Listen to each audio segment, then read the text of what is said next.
Doy una fraternal bienvenida a todos los presentes. Hoy tenemos el gusto de presentar a ustedes a nuestra querida hermana Rosalía Hamsers, que nos ofrecerá un trabajo que diseñó respecto de los extractos de las cartas de los maestros y que se refiere a un elemento fundamental en la personalidad de aquellos que son aspirantes al discipulado, el desarrollo de la confianza en sí mismo. Entonces, muchas gracias, querida Rosy, por aceptar nuestra invitación y colaborar con la logia, con nuestros estudios para explicarnos a qué se refiere este aspecto de la confianza en sí mismo. Adelante y muchas gracias nuevamente. Gracias, pues, queridos hermanos, buenas noches. Muchas gracias, querido Enrique, por invitarme a este espacio de nuestros estudios de la Logia Blavatsky, con los temas que vemos semana a semana, perdón, de las meditaciones diarias, que son los extractos de las cartas de los maestros de sabiduría. Hoy por hoy, hermanos, vamos a reflexionar sobre la enseñanza de los días 1 al 8 del mes de octubre y que se titula Confianza en sí misma. Y con respecto a la primera frase del día 1 de octubre que vamos a ver, dice así: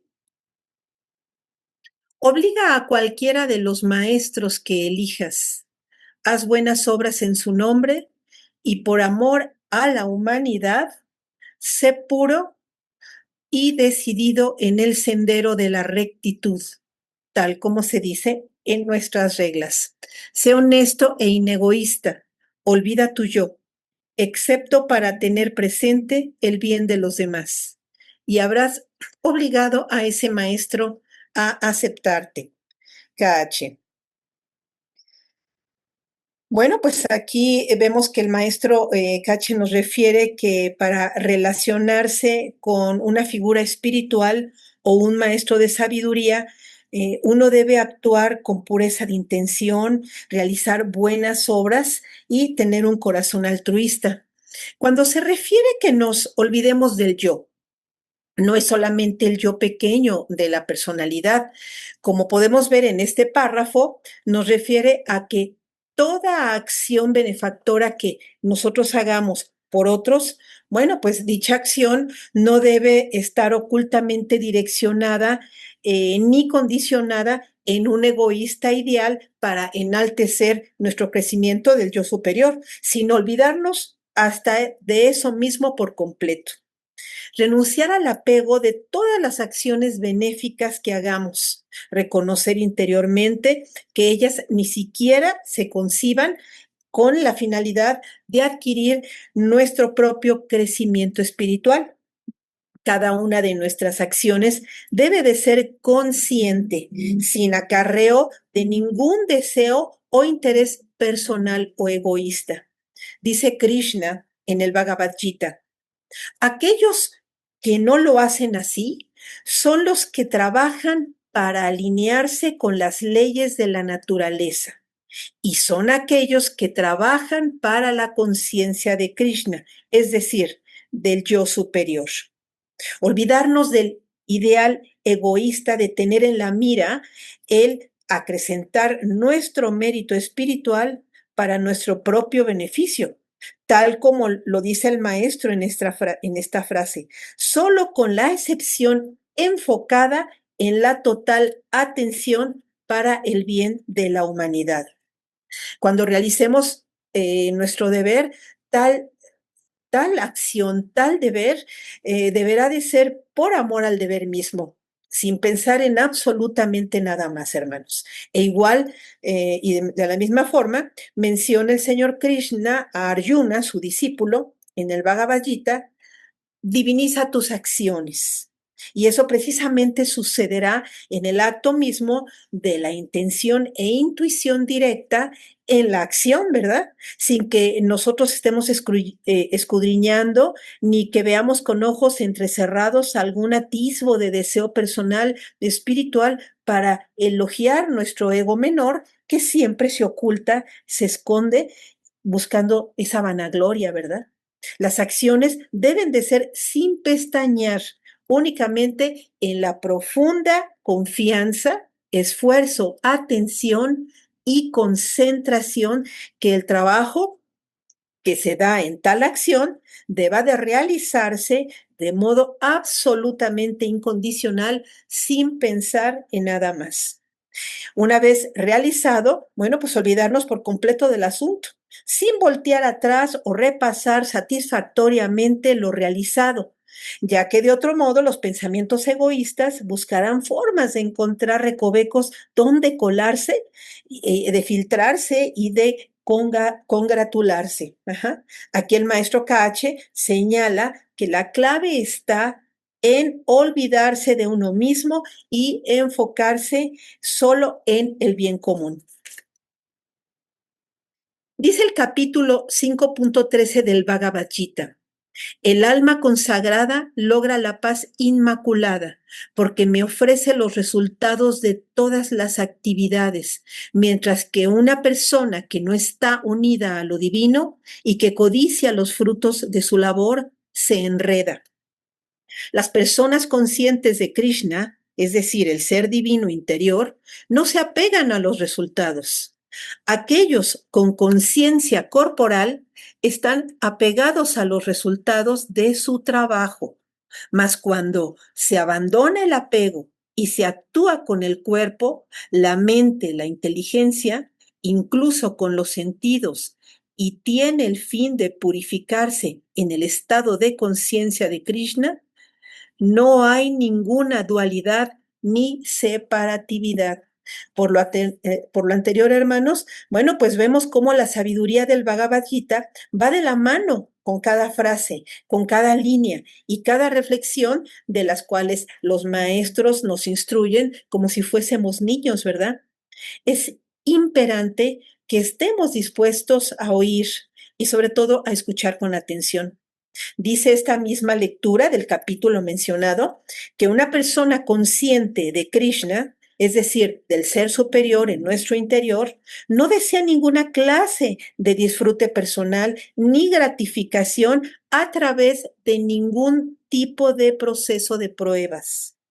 Nadie, ni el más grande sabio, ni el yogi perfecto, incluso algunos, aunque tengamos todo el conocimiento teosófico del mundo y se conozcan todos los libros más exaltados y aún siendo eruditos de la doctrina secreta, si continuamos conscientes en busca de esa satisfacción personal, no nos va a servir absolutamente de nada, encarnación tras encarnación.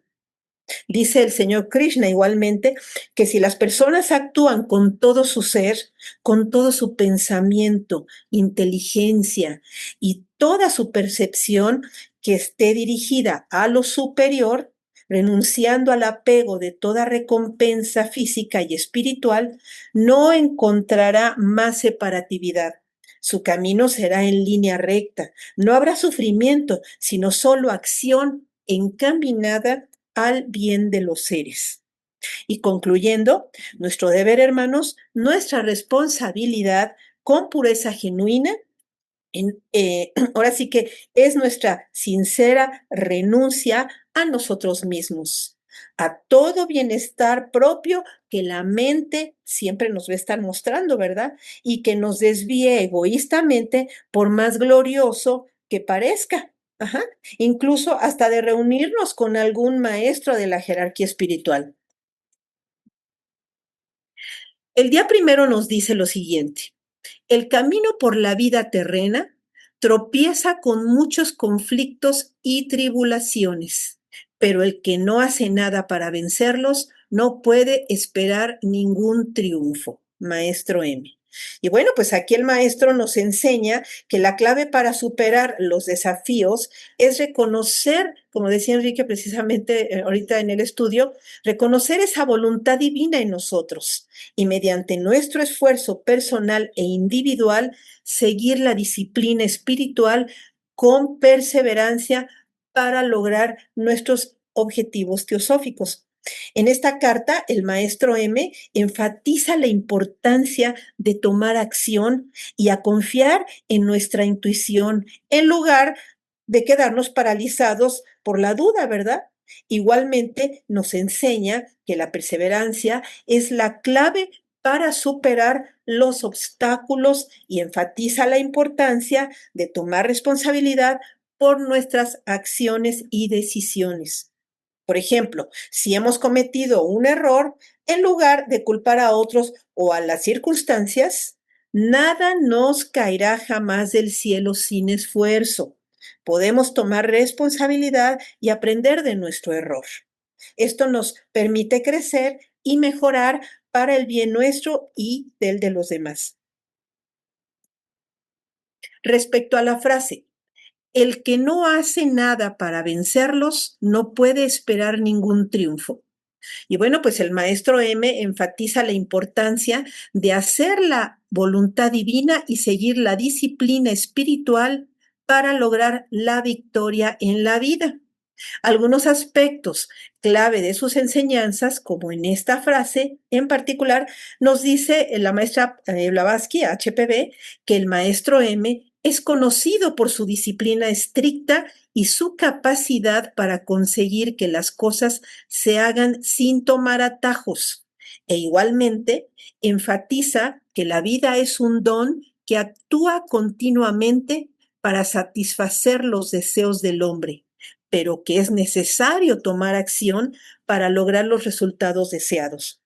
Por tal razón, reafirma HPB lo siguiente: no hay corona sin mérito. En resumen, el maestro M nos enseña que la clave para superar los desafíos y lograr el triunfo en la vida es ligarnos con la voluntad divina, seguir la disciplina espiritual y actuar poniendo en marcha nuestras acciones de manera consciente para lograr nuestros objetivos. Recordemos, hermanos, que toda autodisciplina es esencial. Ajá.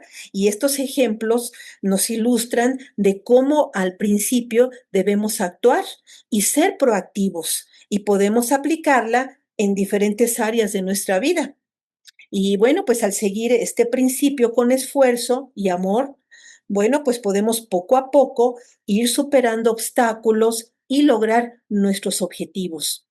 Un ejemplo que puede ilustrarnos es aquel pasaje bíblico de los talentos en el Evangelio de Mateo, que dice así, Mateo 25, 14, 30.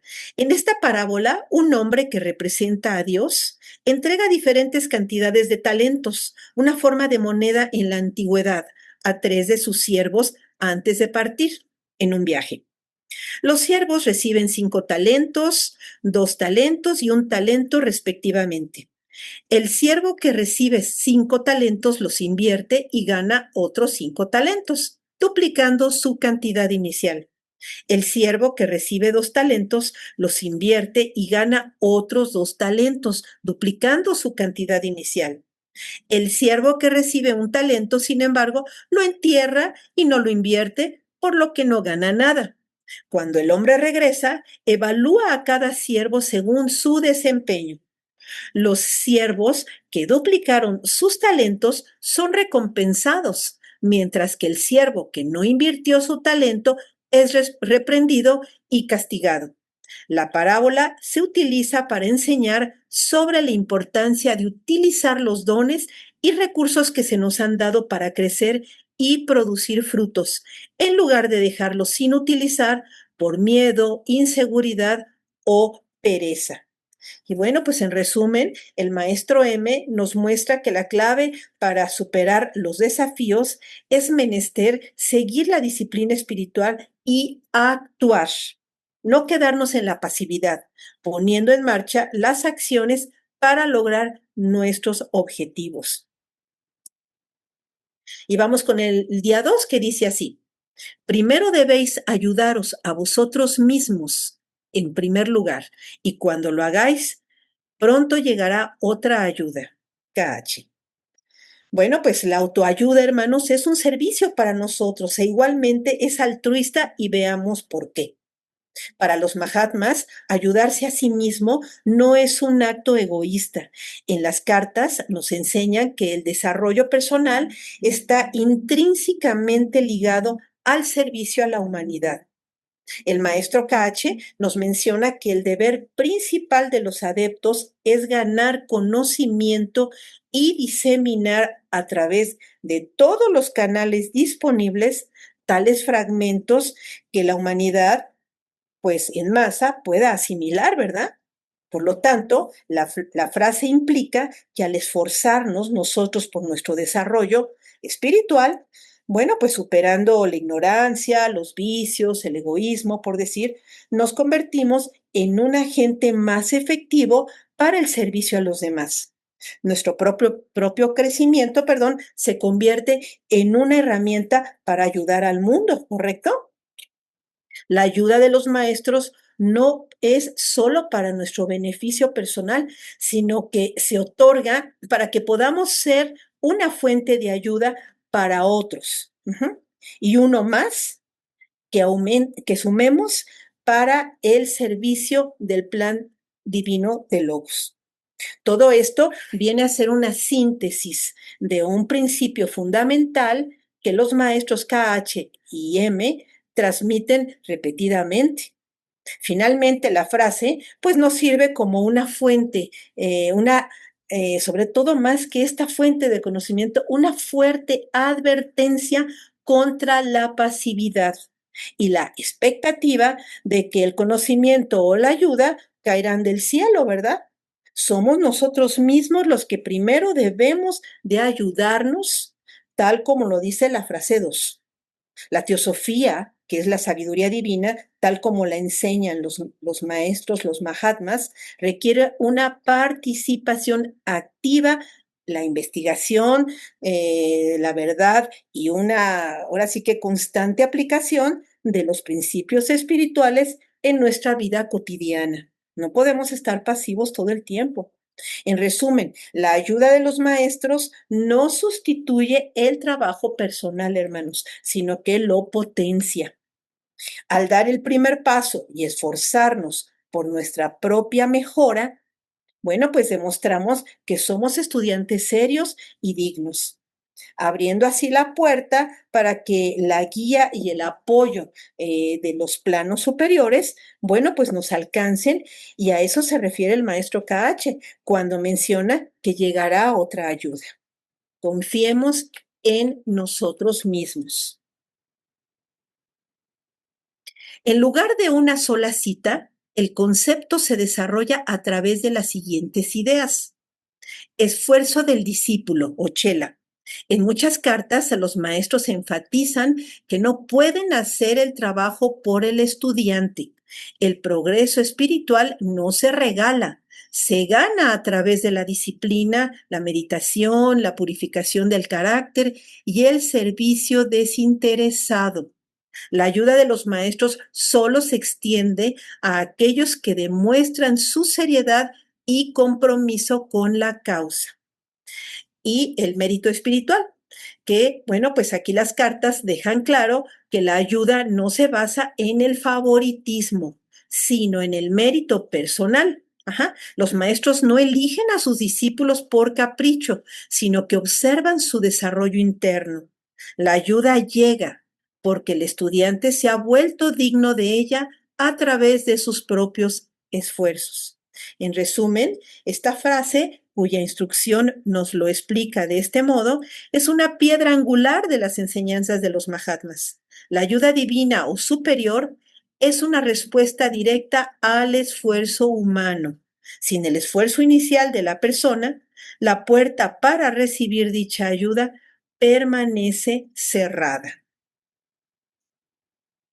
Y bueno, pues vamos con el día 3 que dice así: intenta, busca y encontrarás.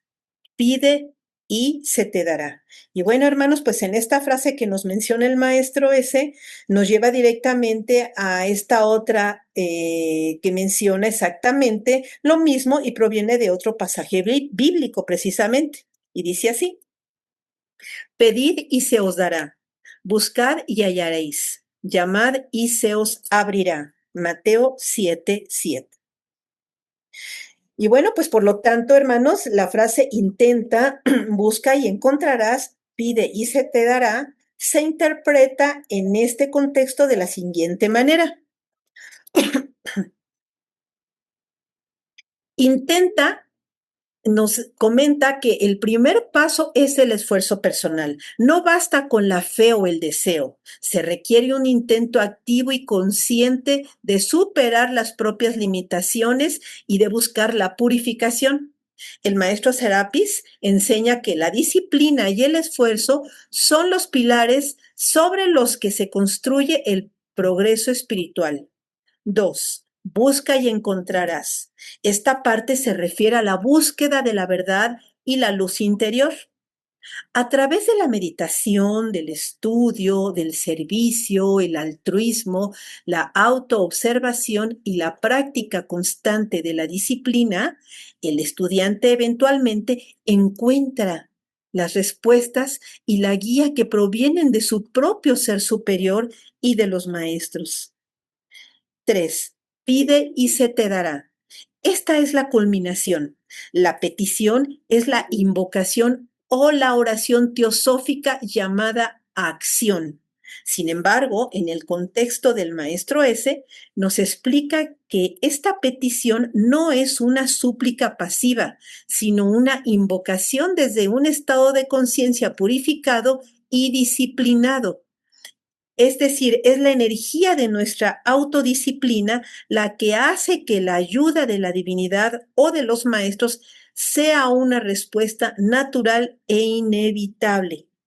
La idea del maestro ese se basa en transmitirnos que el esfuerzo personal del intentar y buscar son requisitos fundamentales para recibir la ayuda divina. Es el pedir y se te dará. La ayuda no llega a quienes la esperan pasivamente, sino a quienes ya están en movimiento, es decir, quienes ya están actuando. HPB nos dice en la clave de la teosofía, el teósofo no pide, actúa. Y aquí en contexto vemos una manera de tantas de ver este punto de vista que nos da el maestro. Actuar. Vamos ahora con la frase número 4 que dice así. Día 4. Puedo acercarme más a ti, pero tú tienes que atraerme por medio de un corazón purificado y por medio de una voluntad en desarrollo gradual. Como una brújula, el adepto se siente atraído por ello. Maestro KH. Bueno, hermanos, pues hay un principio central en teosofía sobre la relación entre el discípulo y el maestro, que es el de la afinidad espiritual. En varios contextos, dentro de las cartas de los Mahatmas, el maestro KH enfatiza en varias de sus cartas lo siguiente. La ayuda no puede ser impuesta. La comunicación con un maestro de sabiduría no depende de la proximidad física, sino de la sintonía espiritual del aspirante. La frase, como una brújula, el adepto se siente atraído por ello, subraya este punto de manera poética. El adepto es sensible a las vibraciones de pureza y voluntad y se siente naturalmente atraído hacia un individuo que cultiva estas cualidades, de la misma manera que una brújula se alinea con el campo magnético de la Tierra. En otras palabras, hermanos, no se trata de que el discípulo tenga que buscar al maestro, sino de que el maestro se acerca al discípulo cuando éste ha alcanzado un estado de pureza y desarrollo de su voluntad que lo hace visible en los planos superiores. Y así el esfuerzo es del aspirante, la respuesta es del maestro. Este concepto es una piedra angular igualmente de la enseñanza teosófica y se repite en otros textos fundamentales, en particular en los escritos de la maestra Blavatsky y otros autores que siguieron sus enseñanzas incluso. En La voz del silencio de la maestra Blavatsky hay infinidad de referencias a este principio. En él se enseña que para escuchar la voz del silencio o la guía de los maestros, el discípulo debe primero matar al asesino de lo real, es decir, dominar su mente inferior, purificar su corazón y desarrollar una voluntad inquebrantable. El libro describe el camino como una purificación interna que abre el canal hacia la sabiduría superior. La frase, la mente es el gran asesino de lo real y que el discípulo mate al asesino, bueno, pues es un claro ejemplo de este énfasis en el desarrollo de la voluntad. Igualmente, en Luz en el Sendero de Mabel Collins, aunque breve pero eficaz, es de inigualable guía para el serio estudiante y es un manual de aforismos para el aspirante espiritual. Aunque no menciona a los Mahatmas directamente, su enseñanza principal se alinea perfectamente con la idea del maestro KH y afirma que el estudiante debe mantener la mente libre de las pasiones y purificar el corazón para poder caminar por el sendero. La guía del maestro se manifestará solo cuando el estudiante haya demostrado su compromiso a través del esfuerzo personal y la purificación interna. En definitiva, la frase que cita el maestro KH es una expresión muy precisa de la ética del discipulado que dice lo siguiente: la iniciación es un proceso interno, no externo. El maestro puede ayudar, pero el trabajo fundamental lo debe hacer el estudiante a través del corazón purificado, es decir, una vida de altruismo y sin egoísmo, la voluntad en desarrollo y el dominio de la personalidad. Y hermanos, pues el hecho de hacer nuestro mejor esfuerzo en cada labor teosófica en nuestra pequeña escalita donde hoy nos encontramos, bueno, pues siempre será un logro, un avance. Hay cada día y a nuestro alcance muchas oportunidades y desafíos donde vislumbramos el campo de práctica desde casa, en la escuela, en el trabajo, en la calle, en el metro, en una infinidad de espacios para trabajar teosóficamente. Hay muchas oportunidades en el gimnasio de la vida donde estamos evolucionando. Cada instrucción de los maestros que nos es entregada queda sembrada en nuestra mente y cada una debe ser seriamente estudiada con profundidad, reflexionada y ponerla en acción en lo que más nos sea posible.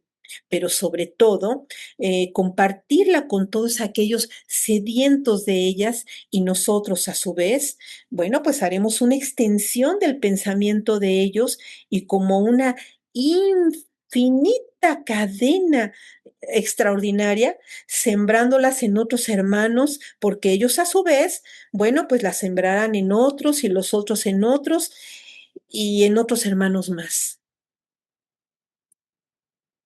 Y bueno, pues ahora vamos en la del día 5 que nos dice lo siguiente. Nosotros no necesitamos una mente pasiva, sino al contrario, andamos buscando a las más activas, aquellas que pueden atar cabos una vez que están en la verdadera pista. Maestro KH. Bueno, pues hermanos, el concepto que el maestro KH expresa, perdón, en esta frase es uno de los pilares igualmente de la teosofía y nos manifiesta la importancia del pensamiento activo, el razonamiento crítico y la voluntad individual en la búsqueda espiritual. Es una idea que rechaza la fe ciega o la sumisión pasiva a una doctrina o a un gurú. En las cartas de los Mahatmas, el maestro KH dirigidas y del maestro M, dirigidas a los señores Asinet y a Ohyum, conllevan ahora sí que pues un esfuerzo por explicar la teosofía más profunda de ellos, ¿verdad? De los maestros a las mentes occidentales, ajá, que en ese momento, bueno, pues estaban acostumbradas a un enfoque más materialista y a una concepción de la fe más dogmática. En esta frase que cita el maestro KH, nos da la respuesta directa a la vieja, ajá, a la vieja creencia, más bien, a esa vieja y antigua idea de que el discípulo debe simplemente aceptar las enseñanzas sin cuestionarse o sin usar su propio intelecto. En este contexto, el maestro KH deja claro que el verdadero progreso espiritual no se logra con una mente pasiva y receptiva a las influencias externas, sino con una mente activa, curiosa y disciplinada. Sobre todo que se cuestione siempre. Por tal razón, bueno, pues este principio es fundamental y se repite en otros escritos teosóficos, especialmente en los de la maestra Blavatsky. En su libro La clave de la teosofía, ella, a través de un diálogo de preguntas y respuestas, defiende la teosofía como una filosofía de vida, no como una religión con dogmas. Enfatiza ella misma que el estudiante debe usar su razón y discernimiento para aceptar o rechazar las ideas que se le presentan. Igualmente, ella afirma que no se debe aceptar nada por simple fe en el autor, sino por la evidencia y la coherencia lógica que el estudiante encuentra por sí mismo. Perdón, aquí lo que me refería es de por lo que ella misma diga, que no se debe aceptar nada porque ella sea la autora, sino por la evidencia y por nuestra propia experiencia, por nuestra propia vivencia. La doctrina secreta, aunque es una obra monumental y compleja en su esencia, promueve la investigación y el estudio. Allí, la maestra Blavatsky compara la ciencia y la religión y anima al lector a encontrar los puntos de unión y las verdades profundas en todas las tradiciones. Por lo tanto, la obra misma exige una mente activa y más que todo, para atar cabos, ¿verdad? Y comprender las vastas interconexiones entre los mitos, las ciencias y las filosofías antiguas. En resumen, la frase del maestro KH es una advertencia contra la pasividad intelectual y un llamado a la acción mental. El progreso espiritual en la teosofía no es un regalo que se recibe, sino un logro que se conquista a través del esfuerzo, la purificación del corazón y el uso activo de la inteligencia. Como decía la maestra Blavatsky, la teosofía no es para perezosos. Hay que trabajar, hay que investigar, hay que estudiar, hay que repasar, hay que tener nuestra propia opinión, hay que sentirlo nosotros, lo que nosotros percibimos. Dice, la ayuda de los maestros está disponible, pero solo puede ser aprovechada por aquellos que están dispuestos a hacer el trabajo mental y ético por sí mismos. Y vamos con el día 6, que dice así: tenemos una palabra para todos los aspirantes. Inténtalo, dice el maestro KH, que se me hizo extraordinaria esta pequeña frase, que es muy pequeña, pero tiene tanta sabiduría, hermanos. Y bueno, pues precisamente esta frase es un llamado directo a un mayor esfuerzo por parte de nosotros, por parte de los aspirantes. Es la aplicación práctica de la idea de la mente activa, que discutimos previamente. Inténtalo no es una sugerencia casual, sino un imperativo que resume la filosofía teosófica del autoesfuerzo y el trabajo interior del estudiante de sabiduría divina. En el contexto de las cartas de los Mahatmas, el maestro KH y el maestro M a menudo animaban a sus corresponsales a poner a prueba las enseñanzas por sí mismos, en lugar de aceptarlas ciegamente.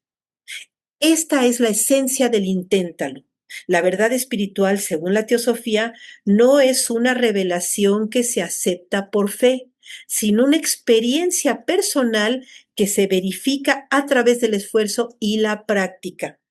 El adepto no puede hacer el trabajo por el discípulo, solo puede señalar el camino. El inténtalo se refiere a la necesidad de que el discípulo demuestre su valentía a través de la acción, la perseverancia y el sacrificio personal, elementos que se consideran más importantes que la simple devoción o la creencia. Esto implica que el aspirante debe, 1, verificar las enseñanzas. En lugar de creer, el estudiante debe aplicar los principios en su vida para comprobar su validez, tal como lo explicamos anteriormente, que nos enseña la maestra Blavatsky. 2, cultivar la voluntad. El camino espiritual requiere un esfuerzo sostenido de la voluntad para superar los propios defectos y las ilusiones del mundo material. Y como decía Enrique en nuestra clase anterior, que pues entre uno va avanzando, pues las pruebas se vienen, ¿verdad? Y de repente que pues hoy tengo una clase o tengo que estudiar algo para compartir a los hermanos, pero ay, los amigos me invitaron a la fiesta y que pues mejor les digo que sí, pospongo mi enseñanza o la clase o lo que se va a compartir, ¿no? Entonces siempre va a haber cosas que se interpongan en nuestro avance. Entonces hay que estar muy atentos en todo eso, hermanos, porque recordemos que es un servicio y siempre eso nos va a ayudar no nada más a nosotros, sino a abrir paso a muchas almas. El otro dice así, 3, desarrollar, cultivar la voluntad, sí, ¿verdad? A ver, nuevamente voy a leer la 2, cultivar la voluntad, que es el camino espiritual, requiere un esfuerzo sostenido de la voluntad para superar los propios defectos y las ilusiones del mundo material. Y 3, desarrollar la intuición.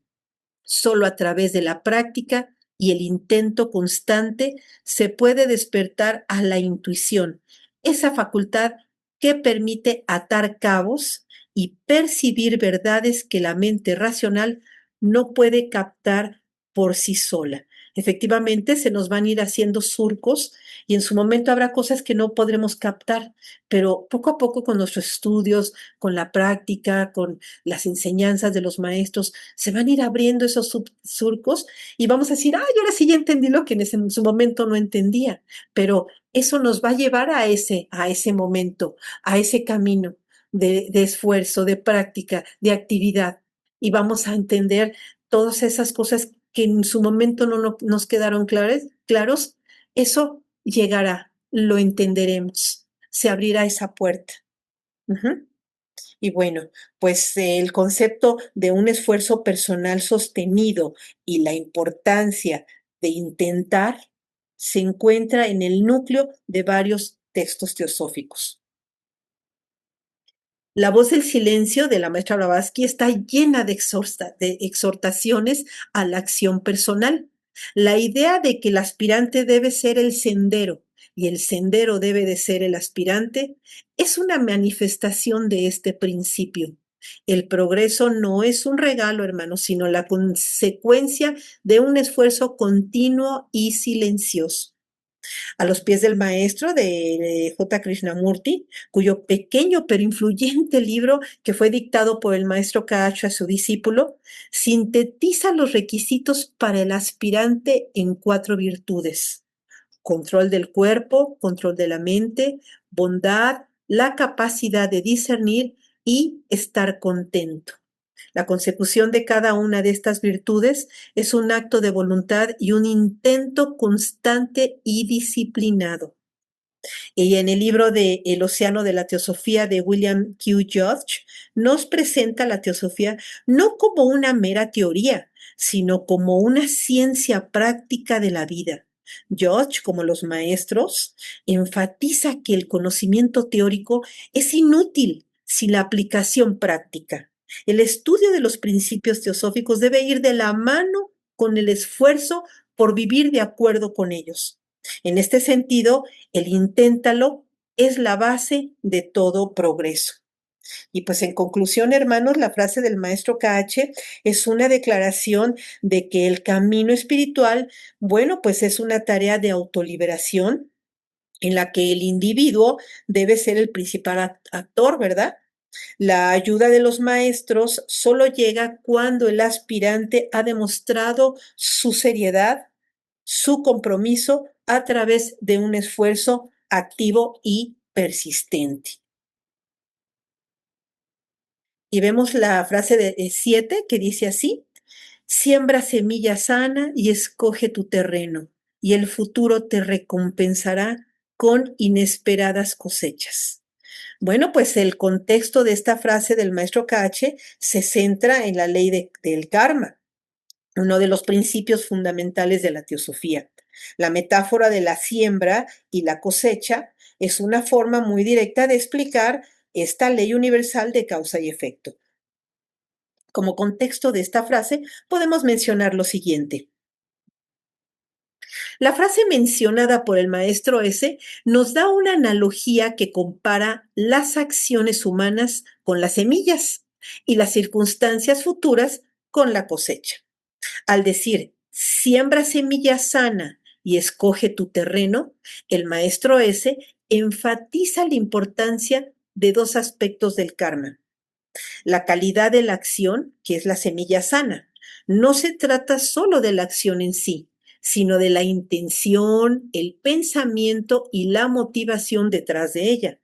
Una semilla sana es una acción motivada por el altruismo, la compasión y la sabiduría, en contraste con una semilla mala que nace del egoísmo, la ignorancia o la malevolencia.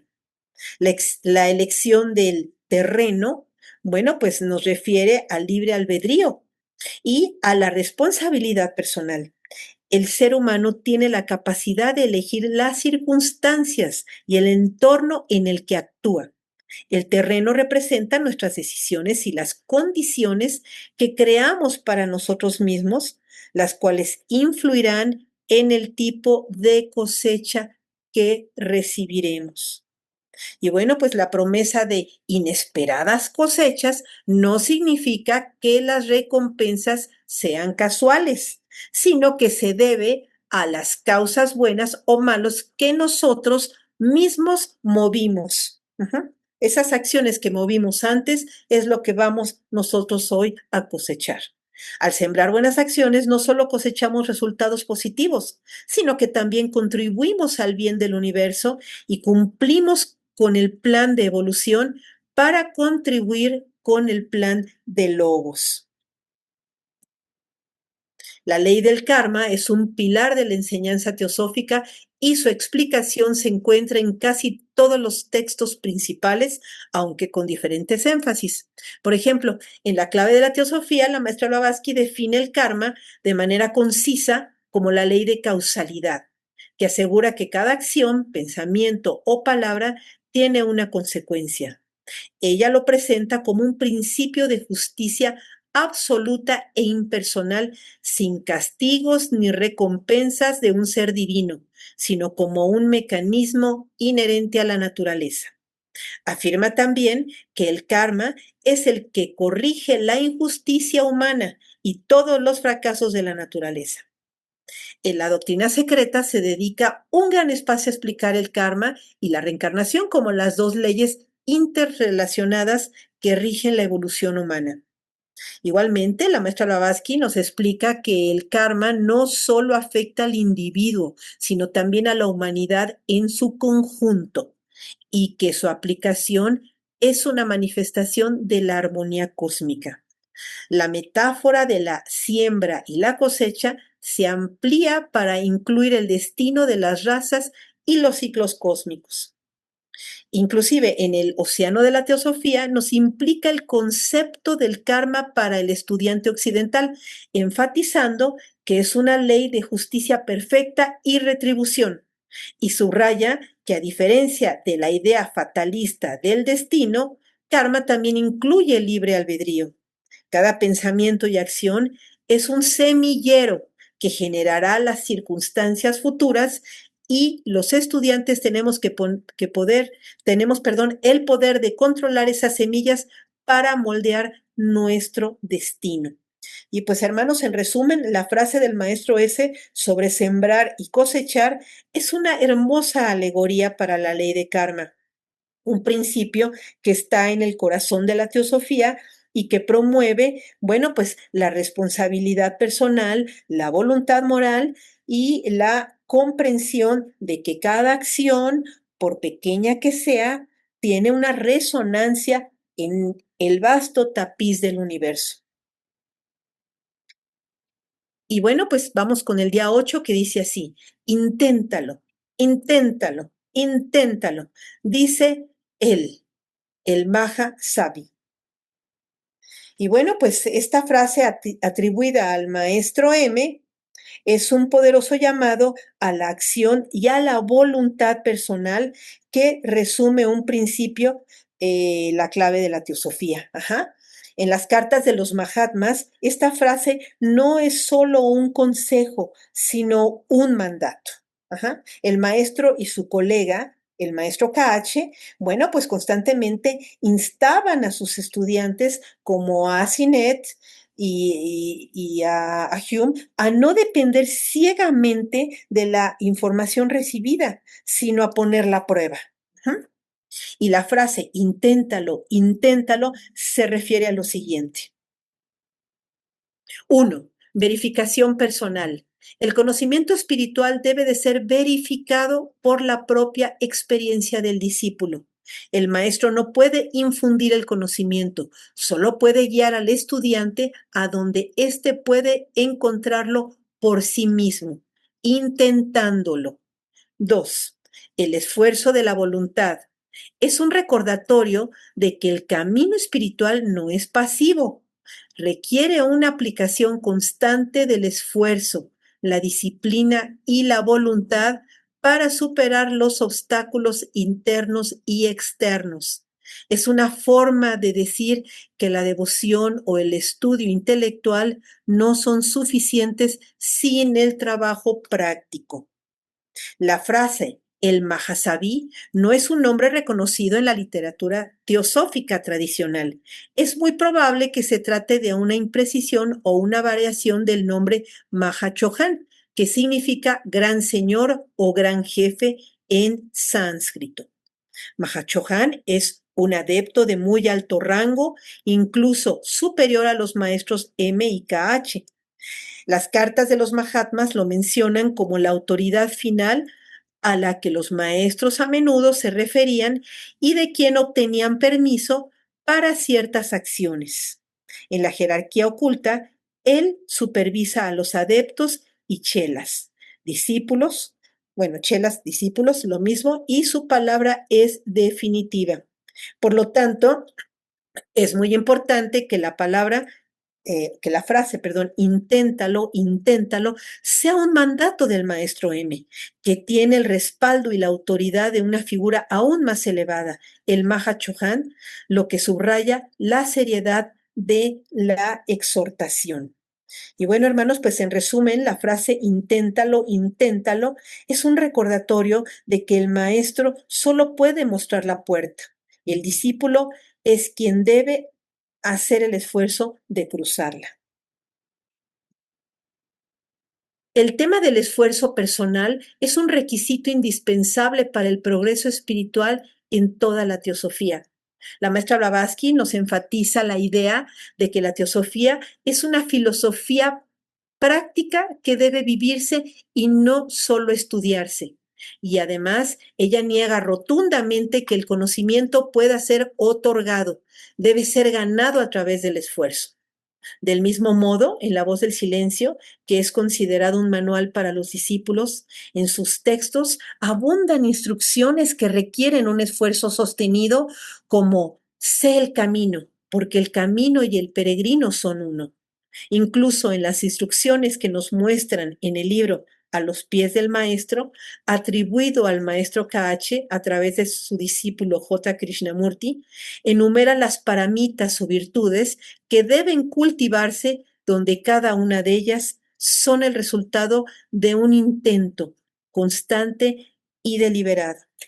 Y para concluir, hermanos, bueno, pues tengamos presente que con toda seguridad el discípulo ha de llevar, bueno, pues esa visión interna en el maestro y su más grande y devota fidelidad con su deber. Ajá, con ese compromiso al más noble ideal, con amor y con honor en cada una de nuestras acciones. Hoy día, bueno, pues cada uno de nosotros llevamos una gran responsabilidad desde donde estamos por cada surco abierto en nuestras mentes y lo que es, y aquellos que todavía se abrirán en futuras vidas.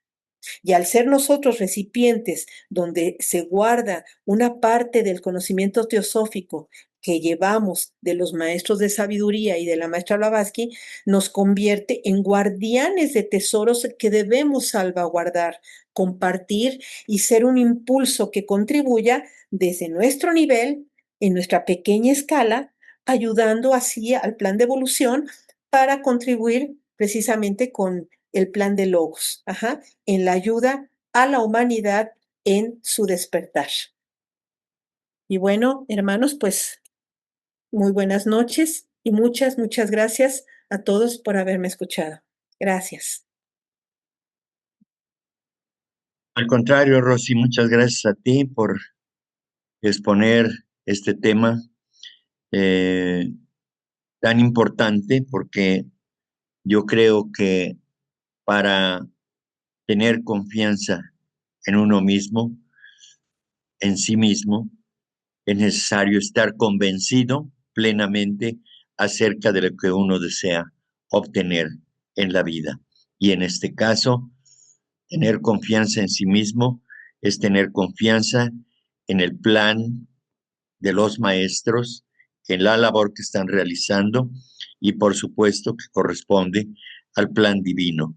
Entonces, tener esa convicción da el poder de proyectar la voluntad de manera consciente hacia una tarea tan elevada de ayudar a la humanidad a salir de el precipicio en el que estamos hundidos, sumidos en todas las circunstancias que están llenas de egoísmo, llenas de miedo, llenas de frustraciones y desde luego también eh, intentos de altruismo. Por supuesto que existe el altruismo y se practica, pero falta mucho todavía. El grueso de la humanidad necesitamos despertar y teniendo confianza en el plan divino, pero necesariamente tenemos que estar convencidos de que existe ese plan y debemos, por lo tanto, desarrollar esa confianza en nosotros mismos. Muchas gracias, Rosy, por la exposición y por la información tan valiosa que nos has proporcionado. Muchas gracias, Enrique. Muchas gracias, Rosy. Me llama mucho la atención la parte de los maestros y además me surgió una duda.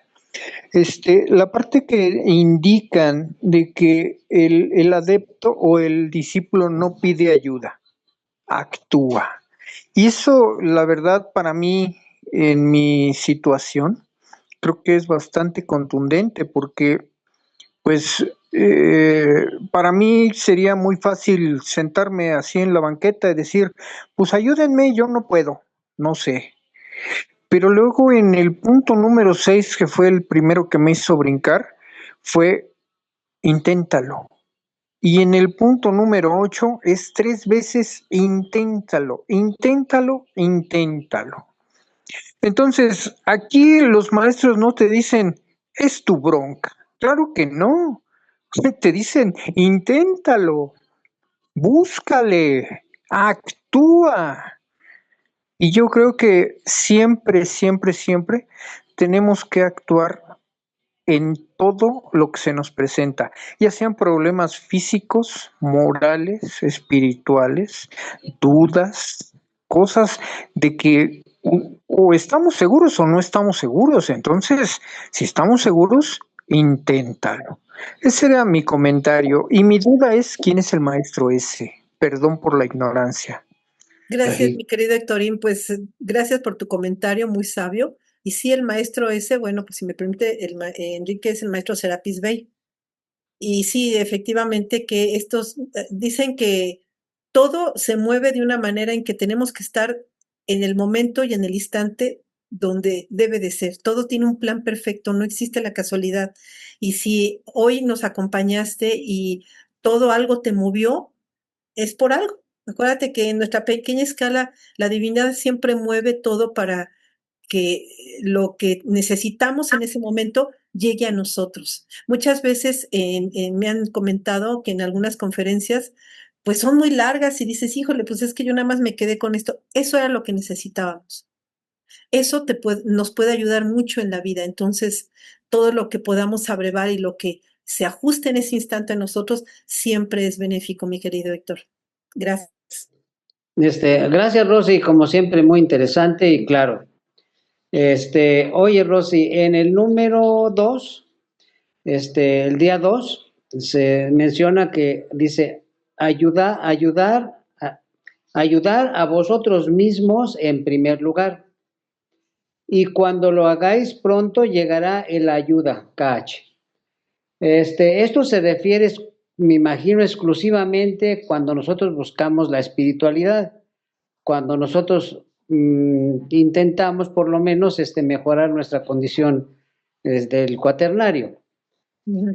También funciona cuando en nuestra vida común, en nuestras cosas que necesitamos hacer y que debemos de emprender, que debemos y tomar iniciativa y tratar de solucionar pues cosas que se nos presentan.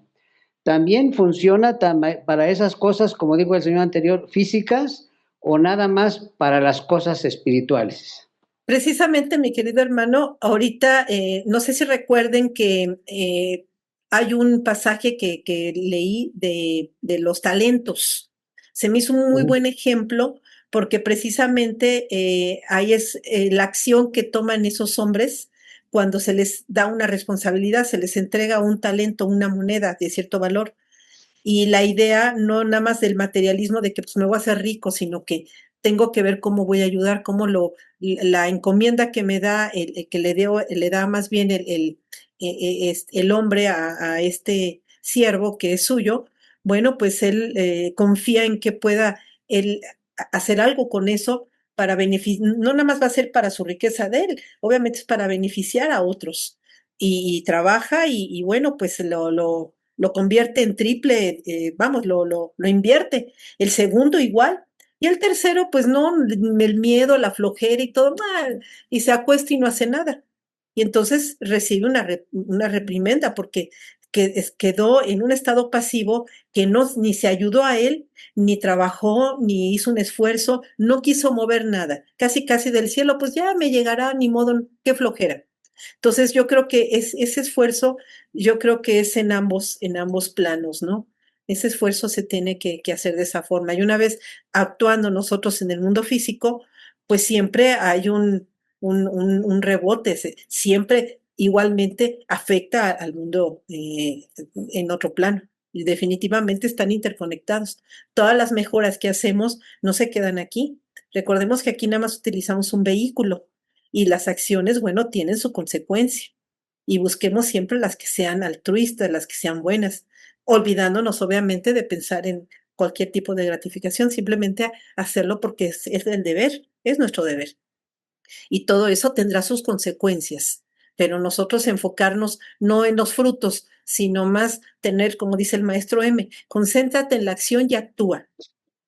Y es un poco más duro, el maestro M es más estricto. Concéntrate, haz lo que tienes que hacer y se acabó. Entonces, todo eso definitivamente, yo creo que sí, definitivamente tiene consecuencias en los planos, definitivamente. Gracias, Enrique. Yo nada más quiero darle las gracias a Rosy por su brillante exposición, como han sido las anteriores. Y Rosy, te felicito. Gracias, Andresito. Y muchas gracias por tus conocimientos, porque son muy enriquecedores para nosotros y eso nos motiva a seguir estudiando más y más. Gracias por tus conocimientos y por tu ayuda para todos nosotros.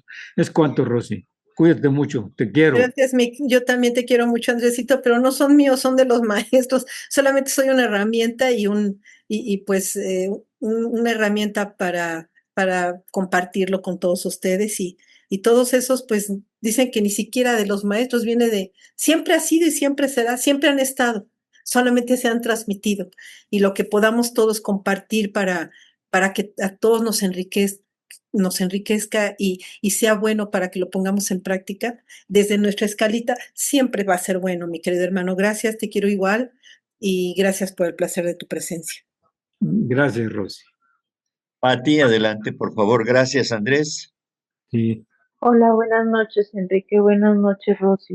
Hola, Es Pati. un placer estar con ustedes. Muchas gracias por la información. Gracias. Muy interesante y realmente me sacudió un poquito. Y precisamente con esta sacudida quiero preguntarte lo siguiente. Una vez que obviamente nuestras pruebas son demasiado grandes, a veces nuestra mente es la que nos quita esa paz, ¿no? Para confiar en nosotros mismos. De acuerdo a la teosofía, ¿cuál sería la parte que nos ayudaría a elevar esa situación de confianza? Porque muchas veces las pruebas que nos pone el Dharma, la vida, son demasiado fuertes que de repente no sabemos qué hacer. Gracias. Fíjate, Pati, ahorita que lo que mencionas, me recordé en una conferencia o una charla que dio Krishnamurti unos 3 años antes de desencarnar. Me acuerdo mucho porque vi ese, creo que lo vi en YouTube, no me acuerdo, pero me encantó porque precisamente le preguntaban las personas que cómo podían con los golpes de la vida, y sobre todo que muchas veces ellos mismos se autoflagelaban recordando cosas y para seguir adelante. Y entonces él les dijo que lo importante es que estuviéramos conscientes de que el enemigo siempre va a estar presente. ¿Y quién es el enemigo? No, tus hermanos de afuera son tus hermanos. Ese no es, el enemigo no existe. El único enemigo eres tú misma. Y uno de tus enemigos más fuertes es tu propia mente. Tú puedes decir, bueno, pues el vecino me odia, ¿no? Y el vecino por allá feliz como gran lechuga, y tú todo el tiempo te estás autoflagelando y piensa. Entonces, en realidad, el vecino ni por enterado, es más, tiene otras cosas más importantes que hacer que estar pensando en nosotros. Quien está flagelándonos es nuestra propia mente. Ese es un enemigo, y decía Krishnamurti, cuando esa mente te está flagelando, cuando tú reconoces que no eres, que eres tú misma, y estás permitiendo que eso te esté flagelando, eso te va a autodestruir, te va a dañar. Entonces reconoce que eso simplemente está en tu poder de retirarlo. Ocupa esa mente para cosas verdaderamente enaltecedoras, cosas o ideas o ideales de resolver algún conflicto de la mejor forma con personas difíciles. Pero no te autoflageles, no le des cabida a la mente de que te esté flagelando, porque ella lo va a seguir haciendo mientras que tú lo permitas. Y decía Krishnamurti, aquellos que permitan que la mente los siga hostigando, pues perdónenme, pero pues la mente no es santa, ustedes son los culpables porque lo permiten. Y lo peor de todo, así dijo hasta el último para rematar, le estás dando la razón. Híjole, no, cuando dijo eso, dije, qué barbaridad. Creo que es de sus mejores conferencias. No recuerdo, fue hace mucho que la vi, pero de verdad me dio una bueno, no sacudida, me dio una sangoloteada, Pati. Entonces recuerda que a veces nosotros mismos somos los que nos estamos martirizando cuando esa mente, como lo decía ahorita, ¿no? Que dice, el discípulo debe de asesinar a lo no real, ¿no? Pero entonces ser conscientes de que eres tú misma la que lo estás haciendo, porque no está el vecino con la metralleta o diciéndote cosas o amenazándote o eres tú misma, él está por allá. Puede estar en Japón y ni se acuerda de ti, nosotros pensando, es nuestra mente. Y eso es lo que a veces nos hace sufrir mucho. Y por eso decía Krishnamurti, tú eres la que le das cabida, entonces le das la razón, no vale la pena. Entonces, bueno, pues ahorita me llegó y creo que fue buen ejemplo, Pati. Hay que recordarlo. Ay, pues nada, solo quería darte las gracias porque siempre pues nos compartes ese mensaje de amor y de entender que pues el espíritu y su vida son eternos, ¿no? Y que lo que hacemos se ve reflejado en esta vida, en el plano material y también en quienes ya pues desencarnaron y en nuestras siguientes vidas, ¿no? Entonces, yo creo que todas estas enseñanzas pues nos alimentan y acrecientan también nuestra inteligencia, nuestra voluntad y pues estas ganas de servir y de actuar con amor en cada cosa que hacemos, ¿no? Entonces, muchas gracias, Rosy, gracias pues por la invitación. Gracias a ti, Mavi, por tu presencia. Un abrazo. Gracias, Rosy. Muy bonita tu exposición. La verdad es que me llena como el alma, como de decir, ay, sí se puede, porque, bueno, pues tú sabes un poquito de mi historia y pues yo me dedico a esto, al servicio, y de pronto me siento un poco confundida, como un poco que no sé por dónde, y bueno, estas palabras, esta sabiduría, de verdad que me llega a lo más profundo y digo, sí se puede. Muchas gracias a todos. Gracias Claro a que ti, sí. mi Sandy. Siempre serás bienvenida. Te quiero. Pues con esto concluimos. Gracias a todos por su presencia, por su participación y sobre todo por su paciencia y su amor por la teosofía. Muchas gracias. Buenas noches.